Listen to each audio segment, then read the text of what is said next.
eskubideen Behatokiko zuzendaria den Agurne Gaubeka dugu gaur platoan.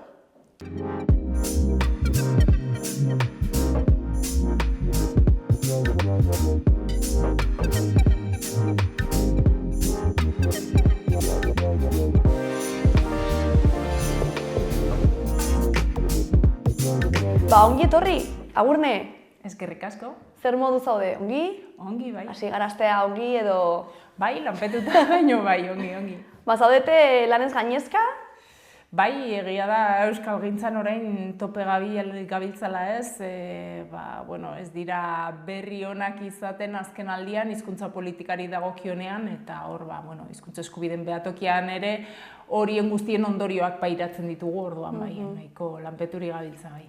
Pues animo eta topera ea gutxinaka ez gauzak aldatzen joaten diren, ez? Bai, hori da. Bai horrekin, bai, feminismoaren kontuan baita ere, ez? Zure kasuan, bazara, esan duzuna ez, hizkuntza eskubideen behatokiaren zuzendaria, eta, lidergo postu batean zaude, askotan gustatzen zaizkigu ez, emakumeak hor lidergo postuetan ikustea, ez? Eta programa hau sortzerakoan pentsatu genuen, ez? Ze profila ekarri eta nahi genuen hori abaniko handi bat izan, ez? Postu ezberdinetan, emakumezko ezberdinak eta sektore ezberdinetakoak, ez? Zan genuen, Agurnek ere zer kontatzen digun bere esperientziei buruz, ez? Bai, egia da, nik 2019an hartu nuen kargua, baina egia zen, jada 10 urte aurreragotik zegoela beste emakume bat ere nire karguan, ez? Orduan, nik uste dut errastasun gehiago izan ditu dela, eta nolabait ere behatokiak zela marka bat eskubideen inguruan lan egiten duena, giza eskubideen defentsa egiten dugu, hizkuntza eskubidez ari garenean horren defentsa egiten dugu, ez? Eta giza eskubide zela ere hor baditugu berdintasunean bizitzeko eskubidea eta hor ulertzen dugu ere genero ikuspegi batetik ere nolabaiteko abanguardia edo izan behar ginela, ez? Orduan, hor ja beste emakume baten errelebo hartu nuen, baina bai egia da erronka handia dela izan zela niretzat eta oraindik dela, bai. Beraz, bidea pixka bat eginagoa zegoen, ez? Ezinen izan hor lehenengoa, baina horrelako, ez dakit, eskaintza bat duzunean, ez? Horrelako postu bat hartzeko, zenolako hausnarketa egin behar duzu, ez? Zaila da horrelako postu bat hartzea? Bai, niretzako bazen ere normalean izan ditugun referenteak eta euskalgintzan bertan ere, ez? Euskalgintzak orain ariketa handia egin du eta orain ordezkari garen, elkarte ezberdinen ordezkari garenok gehien bat emakume asko gaude. Baina egia da, orain arte ere gure referenteak beti gizonezkoak izan direla, ez? Elkarte ezberdinak, enpresa ezberdinen buru, beti bai komunikabideetan, zein bestelakoetan gizonezko ikusi ditugu, eta gainera ez perfil bat oso konkretoa. Orduan, badirudi horrelako kargu bat hartzen duzunean, zuk baduzu zuzendari profil bat buruan. Gizonezko batena, naiz eta ez, zure buruari esan, ez, emakumeak hartu behar ditugu kargo hauek, baina bai profil zehatz bat, zuzendari mota zehatz bat, era berean euskalgintzako elkarteetan parte hartzen dugun heinean ere, ez, militantzia eredu bat, eta izaera eta erakundeak zuzentzeko modu bat ere. Eta hori guztia alde batetik, agian ideia berriak edo zuk beste modu batera eraman alizatea, batzuetan ez beldurra ematen dizu, jendeak hori nola hartuko duen. Eta bestalde nik uste dut ere, pertsonalki ere, ez, batzuetan esaten dute, ez, nola baiteko konplexua ere izaten dugu, ez, nola da, iruzurraren sindromea impostora. Bai, eta uste dut, nire kasuan ere pixka bat hori izan zela, ez? Olako postu batera, ni aurkeztu nintzen prozesura, zuzendaritza kargu hartzeko proba ezberdinak eta prozesu bat pasatu behar izan nuen, elkarrizketa ezberdinak, eta nire buruan denbora guztian, ez naizela gai izango, eta ez, ikusten nuen zerbait, hori ikusten dituzu komunikabideetan, zuzendariak, elkarte ezberdinetakoak, eta zu zeu ezara gai ikusten. Ez agian gaitasunik ez duzulako, baizik eta beti irudia beste bat izan. Eski, referenteen kontua beste meloi potente bat da, ez? Bai. Zer azkenan, claro. Bai, eta esango nuke ere baita zuzendari hitza. Bai. Txikitatik, ez, zuzendaria, ikastetxeetako zuzendariak eta gutxi ikusten ziren emakumeak. Eta orduan beti zuzendaritza, igual enpresa munduari, ez, kapitalismoari lotu izan diogu ere, eta gure imaginarioan beti nahita nahi ez gizonezko bat baina zaharragoa eta oso autoritarioa baita ere igual bestetik. Esperientzia asko duena eta bueno, igual ikasketa zehaz batzuk, enpresa munduari lotutakoak, orduan guzti hori iraultzeko ere zure barnean, bueno, bada prozesu bat. Eta hori iraultzeko ez edo ez dakit, arrazio hori gainditu ahal izateko, ez? Eta benetan, indartsu joateko postura eta erabakia zintzoki hartzeko. Zer egiten duzu, zer mekanismo erabiltzen dituzu, ez? Edo nola gestionatzen duzu guzti hori?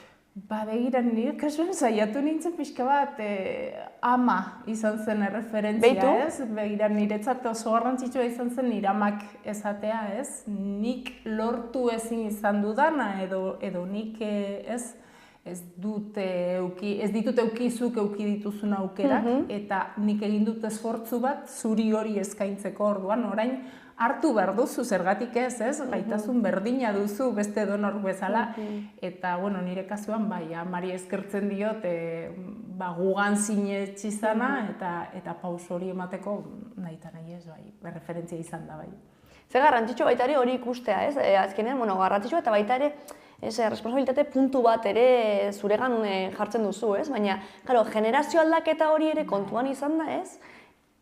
Lehen aldi horretan ez nola bizitzen ziren eta ze aukera zituzten, ez? Eta orain ze aukera ditugun. Badago bidea ere egiteko eta aldatu behar dira mila gauza, ez? Baina... Bai, nire kasuan gainera nabarmena izan zen, nire ama da, ni baino 40 urte gazteagoa, berak ez du ikasketarik, zaregilea eta naskatila izan zen, ez? 10 urtetik hasita bideratu zuten horra. 10 urtetik? Bai, 10 urterekin hasi zen lanean, eta berari, ez? Ate guzti horiek ezer ordezkatzeko edo ezeren ez zuzendari, ez dut ezaten, beste zerbaitetan lan egiteko aukerak zitzaizkion, ez da burutik pasa, orduan, ikustea aldaketa hori ematen dela, oraindik asko dugula egiteko, oraindik sabaiak eta ateak ere badirela, eta esango nuke, igual, sektore batzuetan bai egin dugula gehiago ariketa hori, igual administrazioari, elkartei, lotuta. Egia da Euskal Herrian ere nik uste dut, mugimendu feministak bultzatuta nabarmena dela, baina oraindik orain sektore prekarizatuagoetan ikusten duzu, sabai horiek badaudela, ate horiek badaudela, eta emakume horiei ere nolabait nire amari itxi zioten bezala ateak izten ari zaizkiela, ez? Bai, gainera sektore prekario gehienak oso feminizatuak daude, ez? Eta, claro, ez zaie duten garrantzia ematen, ez? Gainera asko dira zaintzari lotuta daudenak, ez? Aurrekoan lagunekin elkarrizketa batean ari zen bat esaten, gure etorkizunean izango dugu zaila gure gurasoak zaintzeko, ez? Azkenean, soldatak ez dira igotzen, zailtasun asko dugu, kriston estresa daukagu gure egunerokotasunean, eta gurasoak zenbat balio du erresidentzia batean sartzea, ez? Eta gero, pentsioak ez baldin badaude, eta hau eta beste, eta esan zuen lagun bateko, oroitzen zarete aurreko urtean genuen greba horri buruz? Bueno, pues hau, guzti honengatik baita ere da, ez? Sektorioik oso prekarizatu daudelako, ez? Zaintza lanak oso beharrezkoak direlako, eta inorez dugulako zaintza lehenesten, baina oso garrantzitsua da, eta orain gaude gure baina Gero, badatuzte horrelakoak. Eta orain uste dut, baditugula beste eskema batzuk ere apurtu beharra, eta adibidez, garbitzaileak. Eraikinetako garbitzaileak, gehien bat emakumeak direnez, horien lanbaldintzak askoz kaskarragoak dira, kale garbitzaileenak baino, kale garbitzaileak, askoz maskulinizatuagoa daudenak, ez? Orduan, bueno, bai, ni zentzu horretan uste dute privilegiatuagoa sentitzen naizela, ez privilegiatua, bezala ez naiz privilegiatua, baina egia da, bueno, mugitzen naizen sektorean behintzat, ariketa hori egin dela gauzak aldatzeko, emakumea ez bakarrik lan mundura inkorporatzeko, baizik eta ez. Berdintasun ariketa bat eta ekitate bat, ekitate neurri batzuk ere ezarri izan direla berdintasun hori lortze asmora. Bai, ze gero baitan ez dakite, genero kuotak eta ez gehien bat administrazio publikoetan eta ez, orokorrean, bai, nik uste bermatzen direla orokorrean, ez, baina gero badago ere errealitatea, ez, igual genero kuota, bai, igual 50% emakume eta 50% gizon, baina gero goi postuetan iguala ez da hainbeste ikusten, ez? Bai, azkenean esaten digute, ez? Goi postuetara, bai, edonor zar daiteke emakumea edo gizonezkoa, baina gero ikusten duzu hor jartzen dituzten baldintzak batzuetan, ez direla bideragarriak, agian ez, bai, zuzendaritza lanpostu horretako perfilarekin, baino baita ere bestelako muga batzuk jartzen dizkigutelako, ez? Bai, eta askotan atera da, amatasunaren gaia, ez? Eta hori da beste temazo bat, ez? Adibidez, horrelako postuak ere behar dute denbora asko, ez? Eta askotan, naiz eta gizon bat aita izan, ez aio exigitzen, ez? Gero etxean behar duela ezakizen bat ordu egon, edo haien aurrekin, edo auta bestez. Baina nik uste gizarte oraindik existitzen dela eta exigitzen dela asko, ez? Ama izan nahi duten emakumeei, ez? Gero horrelako goi postuetan egonda, ez?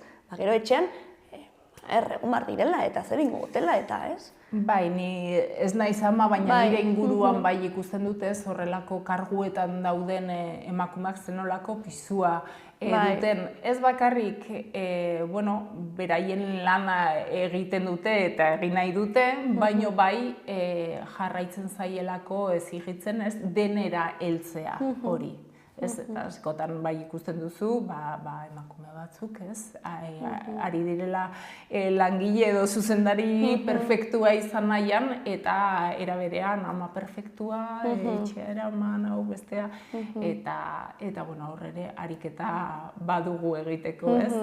Badirudi, zuzendaritza postuetan dauden gizonezkoei ez zaiela inbeste eskatzen oraindik, aita perfektuak izatea.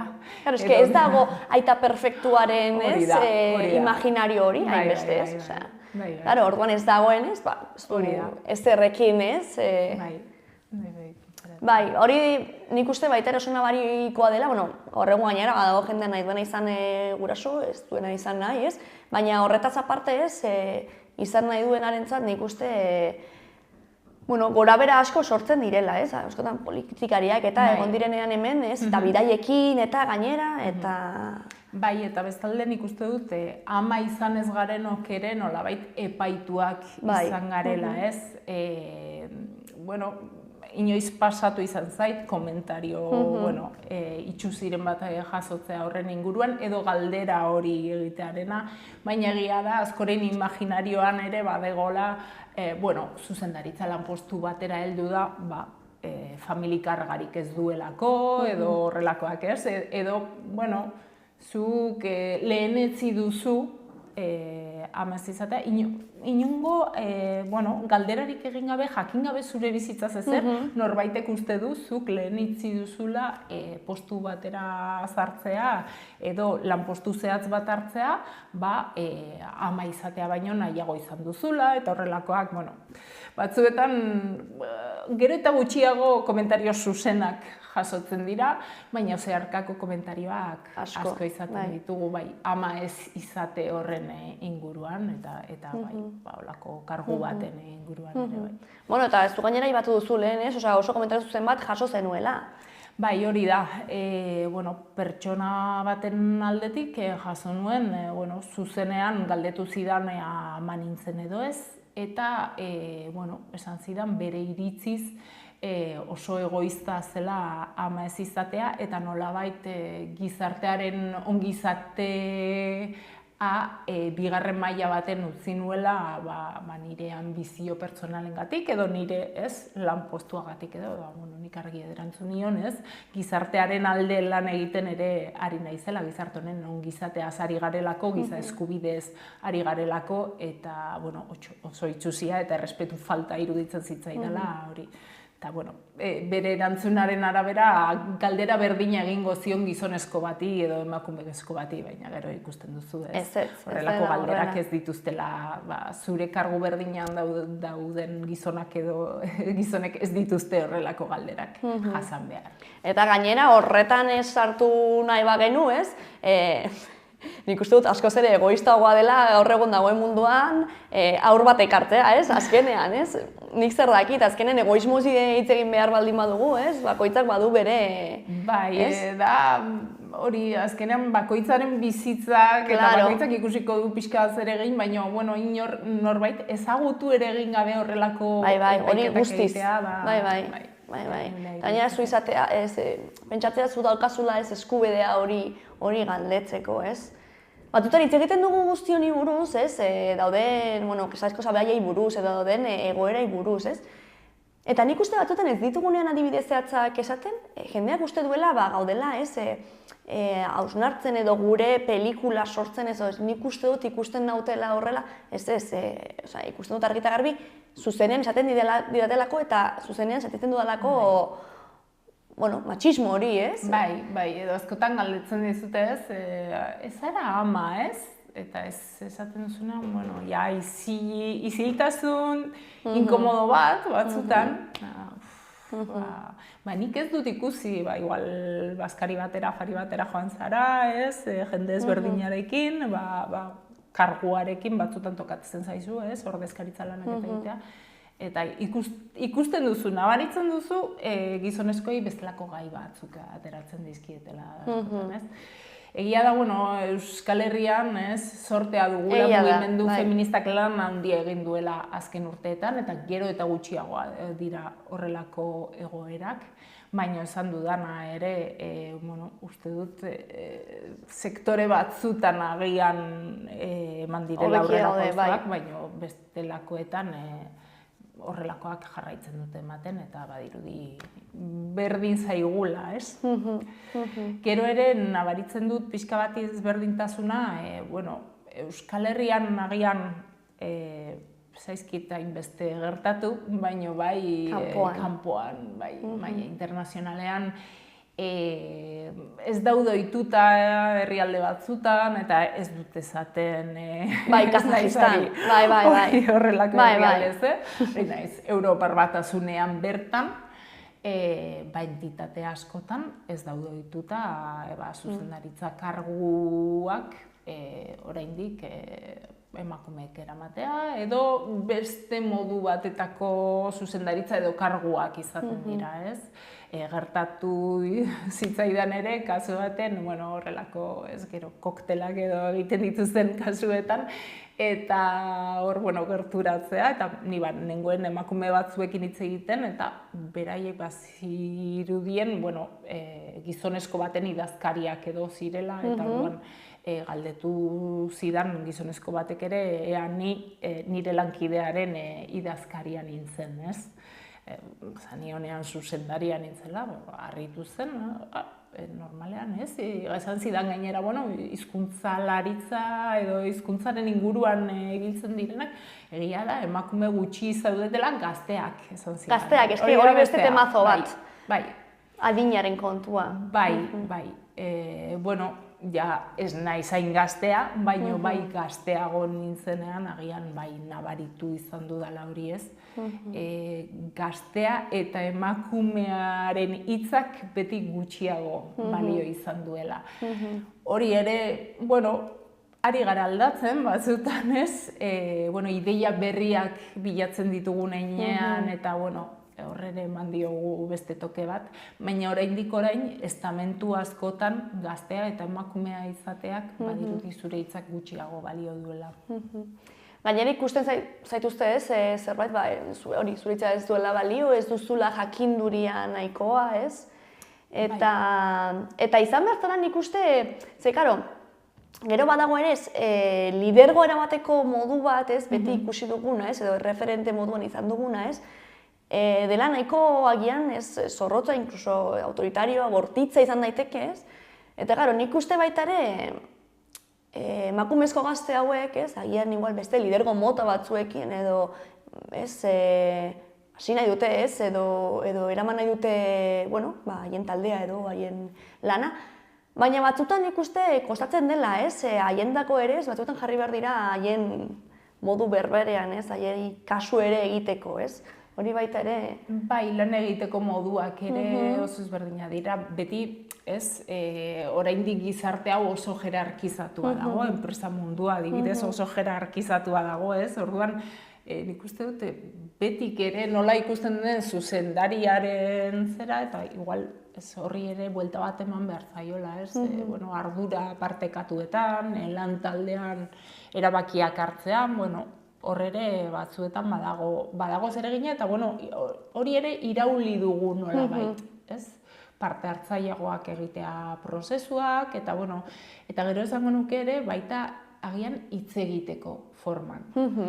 Niri neuri pasatu izan zait, agian momentu batzutan hitz egiten neure burua adibidez komunikabideetan ikusi dudanean, batzuetan sentitzen nintzen nolabait ez nintzela ni.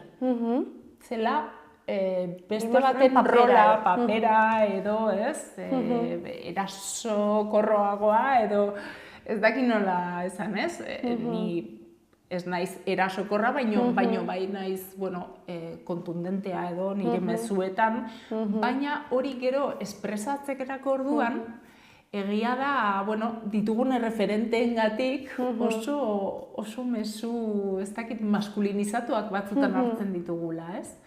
Eta horre, behar ditugu, oraindik baliabideak, tresnak, uste dut, nola komunikazio feminista batetik ere, garrantzitsua iruditzen zait, hori lantzeko neuk izaten ditut zalantzak, askotan, hau, adibidez, gaur eten ari garen beste tono baten da, baina bai, hori, administrazioen aurrean hitz egitera zoazenean, edo bileretan hitz egitera zoazenean, zaiatzen zara beste tonu baten.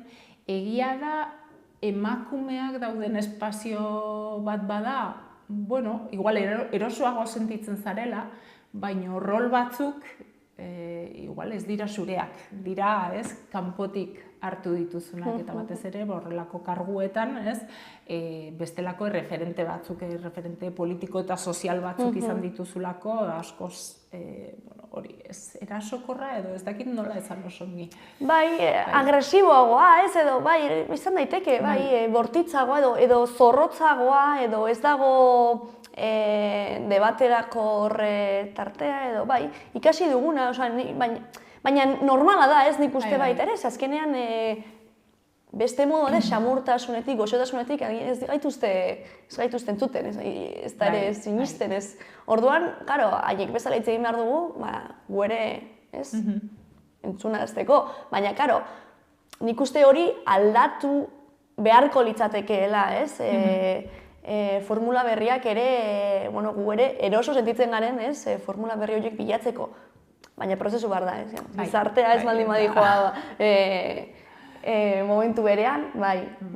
Errezaz, gauza da, ez, komunikabideetan ere nik uste dut bizerak dago edo oso, ez, aiziari lotutako izaera bat, edo oso instituzionala, oso zurruna, eta zaila da, gero mezua nola heldu herriari, edo, zure hartzaileari, hori ere, emakume bezala transmititzea ez da erreza. Gerratu altzaizu noizbait komunikabideen aldetik emakume zaren enean, galderak eta elkarrezetak egiteko modua desberdin ikusi duzula? Bueno, niri neuri hola zait gertatu. Egia da ikusi izan dudala kanpotik, beste... Bai, egiten diren galdera motaen inguruan, baina baita galdera horiek egiteko modua, edo pertsona bati zuzentzeko modua. Nik ezan aldizut, mesedez, mugitu halko zenuke zure zerlekua ona, edo aizu, mugitu zure zerlekua ona, ez? Orduan, bai uste dut, batez ere emakume gazteekin, horrelakoak ikusi izan ditut behintzat kanpotik. Eta gertatu zaizu noizbait horrelako mahai inguruetan egotea eta guztiak gizonak izatea eta zu emakume bakarra?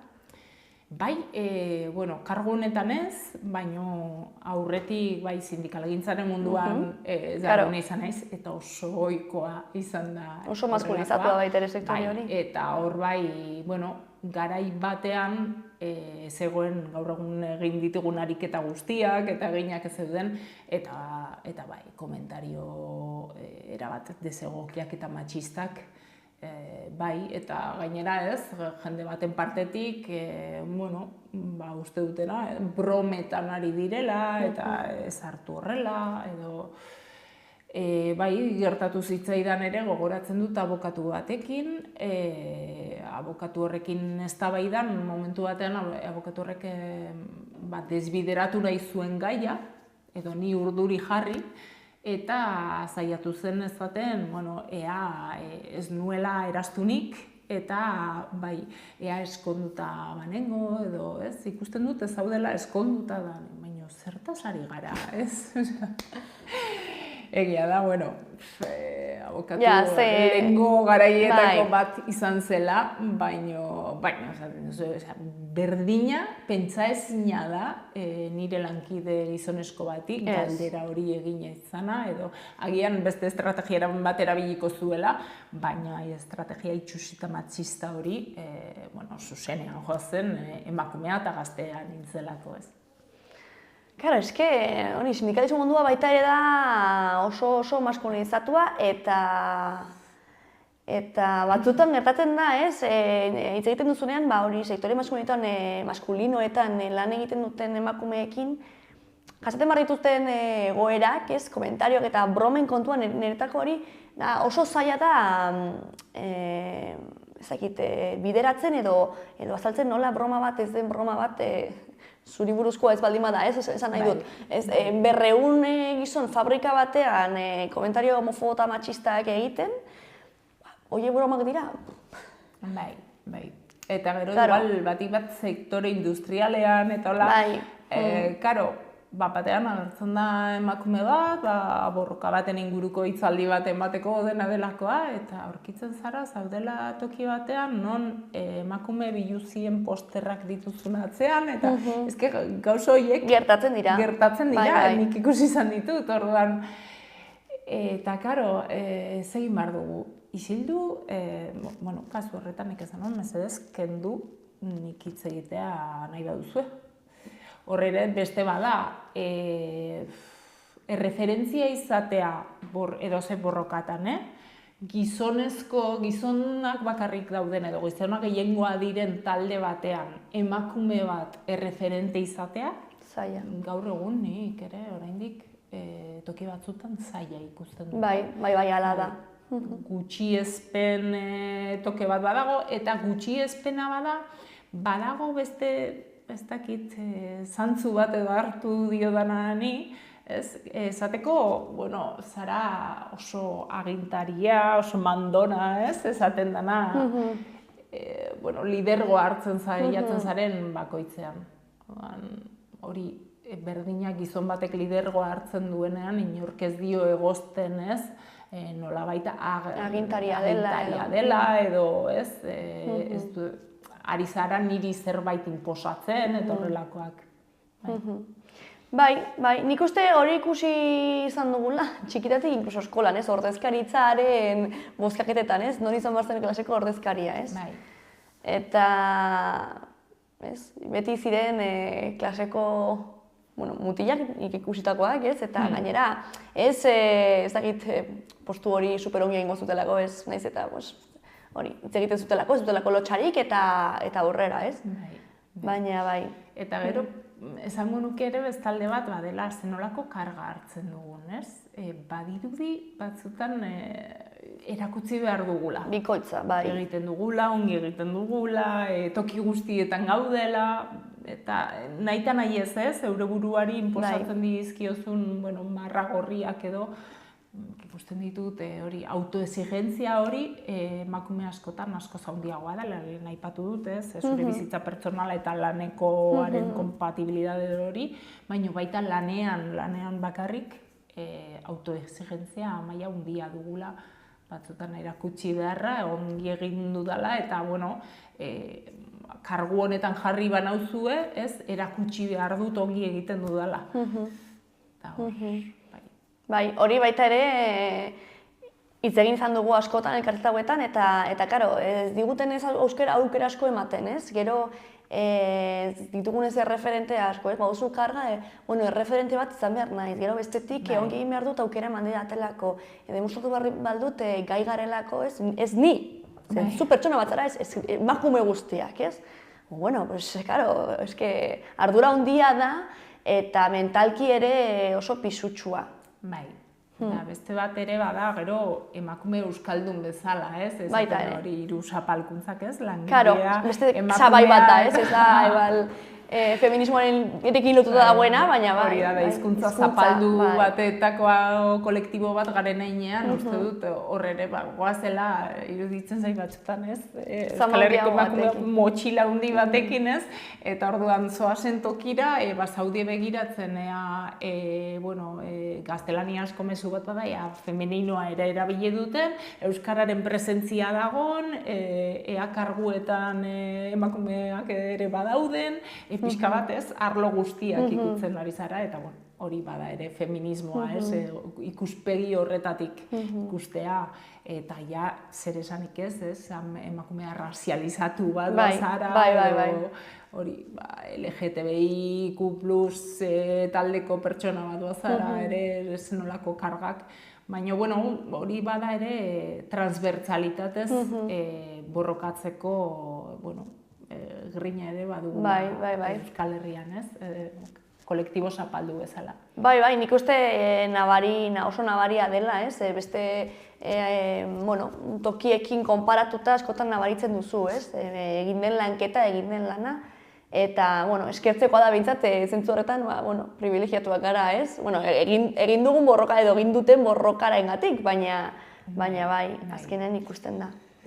Eta bada beste puntu bat, aipatuko nuke ere gaur egun oso ez dakidala ze puntutaraino nik instituzioetan eta hola ikusten dudan, itxurakeria pixka bat ere, pixka bat eta asko batzutan egiten den, dirudi deitzen zaituztela toki batzuetatik, argazkian emakumeak behar dituztelako, eta batzuetan baita zaiatzen dira emakumeak lehen lerrora, baina da benetan ordezkaria garelako, edo pasatu izan da, batean 3 emakume egon eta 10 gizonezko, eta jartzen zaituzte hor aurrean, ez, baina erakutzi errealitatea da 10 gizonezko gaudela, Bai, pinkwashinga eta guzti hauek existitzen dira, eta baina, behintzat diskriminazio positibo bezala, ez? Osea, azkenean, egiten baldin badute zerbait, nahiz eta printzipioz argazkirako baldin bada ere, ez? Gero hori igual badu zerbait, ez? Gero igual errealitatera pasa daiteke, ez?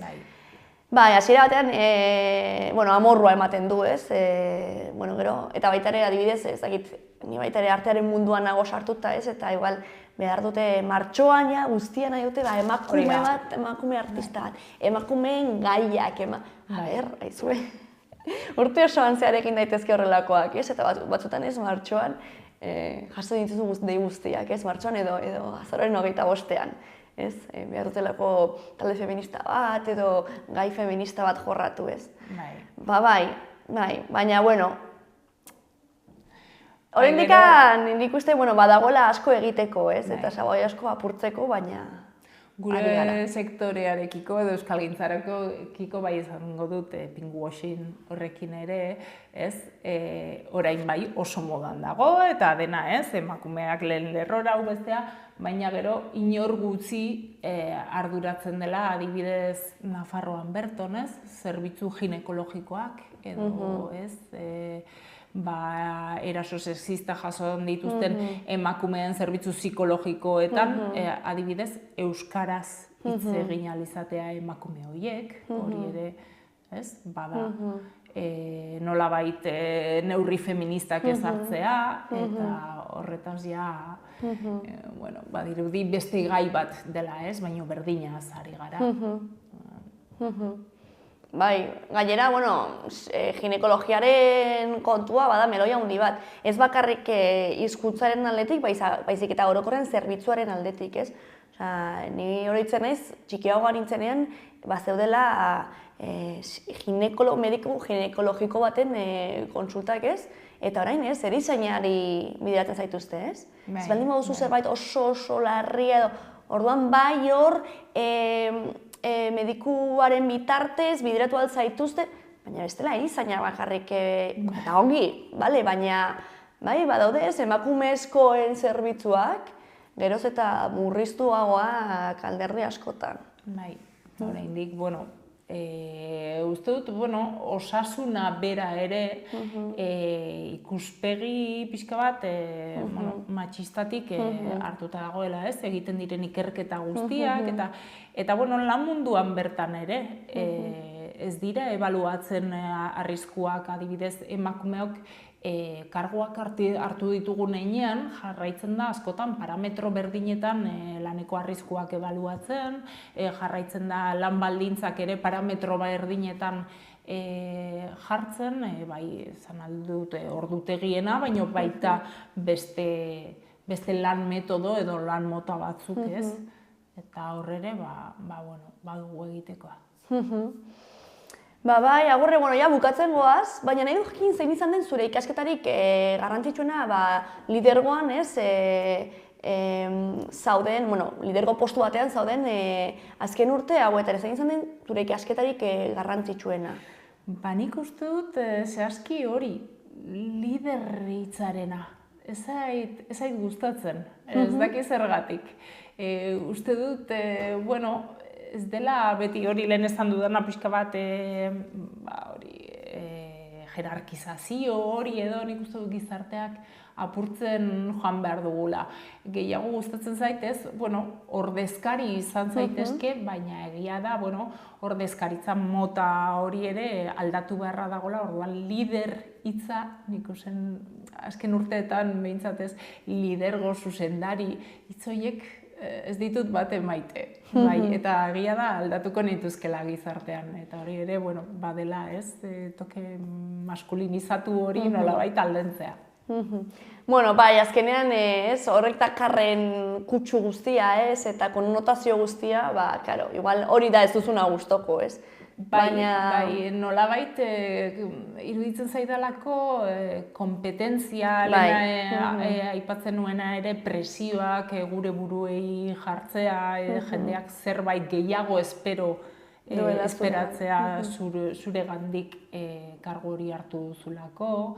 Orduan, gure bizitzak bizigarriak egin nahi baditugu, ez? Eta gure bizitza pertsonala eta lanekoa ere biak uztartu, uste dut, parametro horietatik, joan behar garela ere buelta bat eman, eta bestelako antolaketa moduak eraikitzen. Eta azkenekoa, zer esango zenioke, ez dugu esango lider, baina ordezkaritza postu batera animatu nahi duen emakume bateri. Hau da, baldin badago hor, zalantzatan edo, ez dakit nio horretarako balioko dudan edo. Bai, lehenengoa hori, ez epaitzeko bere burua inbeste, balioko duen edo ez, probatu behar da, ausartu behar da ere, ez da erreza pauso hori ematea, baina batik bat bere burua inbeste ez epaitzeko. Edo nork bezain ongi edo gaizki egingo dugula, ez emakume izateagatik exigentzia gehiago jarri behar dizkiogu gure buruari, da gizarteak ez gainean jartzen dizkigunak baino, ez? Mila esker ausartu izan da asko atera den hitz hori, ez? Beraz horrekin geratuko gara. Mila esker etortzeagatik Agurne. Eskerrik asko zuei. Eta, sorte hon eta animo, proiektu guztiekin. Bai, eskerrik asko.